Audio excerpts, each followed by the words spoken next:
do is adore you all of the time. I'd like to.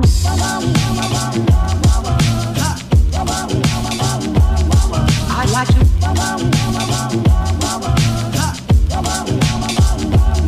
I'd like to love you every day. All right, so full day one, I guess, so technically day two. It's Saturday. I went to this coffee shop, pretty great. Look at this, there's a lot of people in here. It's pretty cool. It's pajama breakfast today, I think I said that already. So that means everybody's in their pajamas. See, Kay's got her actual real pajamas, and all the guys just have pajama bottoms, because why would we have real pajamas ever? I'd like to love you night and day, if I may.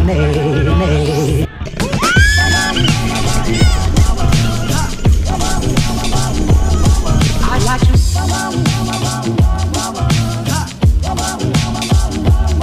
I'd like to love you. Okay, so we play this game called Double Tap, and so basically it's if you take a drink, you have to double tap or else the entire table gets to dare you. And so it's already getting kind of crazy. My boy Logan over here already had to drink somebody else's drink from another table. Derek, I'm gonna dare him to crawl under somebody else's table and tie their shoes together. Juliet has to take Mike's glasses and put them on. So we're gonna watch what Juliet does. Now we're gonna watch what technique she's got here as she goes over and grabs Mike's glasses. Oh, look at that skill. Oh, wow, so clean, so clean. I give that a 7 out of 10. All right, so we just finished breakfast. We're all gonna go back to the room, change out of our pajamas, get ready for the day. We got a session in about half an hour, so that'll be fun. Let's see what God has for us today. Go into the second session, morning session of day 2. Everybody's following me because they're all a bunch of sheep.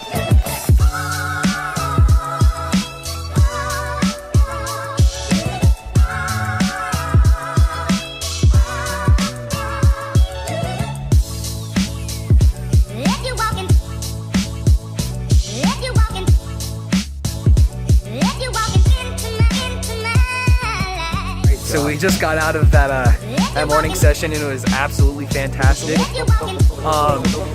You know, it just kind of it was pretty dope. We just got out of the morning session for day 2. It was absolutely fantastic. Worship was really cool. Just, you know, calm acoustic stuff. And then the talk was really cool because the talk talked about how God loves us as much as he loves Jesus, which I think, like, when you say it at first, you're like, okay, yeah, God loves us, but like God loved us as much as like the perfect son, as much as he could love anything. We're equal, and it was really cool. Like every time we sin, every time we mess up, every time we turn away from God, he still sees us as his masterpiece, as something that he made, and he loves us unconditionally. And I just think it was amazing. The speaker said God loves you as much as he loves Jesus 1,000 times, and I still don't think it fully sank in with a lot of people, like how much God loves us. And so I just think it was really awesome just to hear that, and just to like be able to meditate on that. It was just really awesome. So I'm gonna go into cabin time. Hey Mike. So I'm gonna go into cabin time and just talk with some friends, and it's lunch. So yeah. All right, we just finished that first breakout session with Heather Perry. She did a great job kind of talking about doing versus being, and that to get God's love, we just have to be, that we don't have to actually do things, that we can do services, but that's not the only way that we can receive God's love. And I think that was just a really awesome message just to teach. And so I'm actually here with Heather now. She gave a great talk. Tell us, what's your favorite Bible verse, Heather? My favorite Bible verse is 1 Timothy 4:12 that talks about not letting anybody look down on you because of your youth, but instead setting an example in faith and love and belief and purity. Awesome. Thank you, Heather. Oh yeah. My favorite parts about that message was actually when she got 2 people up on stage. One was tall, one was short, and she had both of them reach their hands up. And she said, like, when they're reaching for a shelf, yeah, the tall person is who you're gonna want, but when you're reaching for the moon, it doesn't actually matter. You're both not gonna reach it. So that was really cool, because you could have people who are reaching for God's love, and somebody could be doing all the right things. Somebody could be doing all these things and talking to people and just doing ministry and all this kind of stuff. And you get somebody who's just listening to worship. And the thing is, they're both reaching for the grace of God, and they both can't reach it without God's gifts, without what God actually has for them. And so I think that was really just a beautiful way to put it, where we all fall short of just of mercy, and because of God, we are just so blessed and so loved. And I just thought it was a really awesome message. All right, so we just finished that second breakout. It was actually pretty good. It just talked about like what you're passionate about, and what you're talented in, and just like that's what should be next for your life, is doing something that you love because God's put that on your heart, and that God has just called you in that direction. And so you can wake up and just be excited that you're gonna put in that extra work, but it's because you love to do it. So it's actually a really good talk. It's free time now, so we're just gonna mess around for a little bit. Gonna have a lot of fun.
All right, so we just got back from the whole third session, which was actually pretty crazy. The talk was really cool because it was just kind of talking about like surrendering to God. Just kind of like one of the things he said was stacking up a bunch of little yeses in your heart, so when a big decision comes, you can say that big yes. And so surrendering to God isn't just like surrendering just on Sunday mornings or something for an hour, but surrendering to God is a lifelong thing that God is always going to call on you in odd situations that you just have to be ready to listen to in your heart. That He's the King, and so you're like a servant. You have to listen, and that's what true surrender to God is. And so that was a really awesome message. But once we actually got into worship, like God moved in such an amazing way. I can't tell you how many people like God was just like just calling out to. Jeff, the speaker, actually prayed for like a tangible feeling of God, and that was so true. Everybody that I was praying for, everyone that was just there, could feel God in the air, and I thought that was really awesome. There were a couple people that just like were on their knees crying.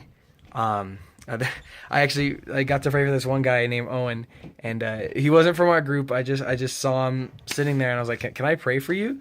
And it was really awesome to see how this guy, who I don't know him, I've never met him before, I probably won't ever see him again the rest of my life, but like how God was able to deeply impact him. And so I thought that was just absolutely fantastic. Unfortunately, though, there were some other things that had happened. Some people were just under a lot of attack, and so it was really cool to come back to the cabin, be able to pray for a couple people, just pray for protection over the group, so that that the enemy, even though he's trying to stop all the amazing things that God's been doing this weekend, that we're able to pray for protection, that doesn't happen again, and that we're able to just move on and just worship God for the rest of our lives, serve God, and surrender to Him for the rest of our lives.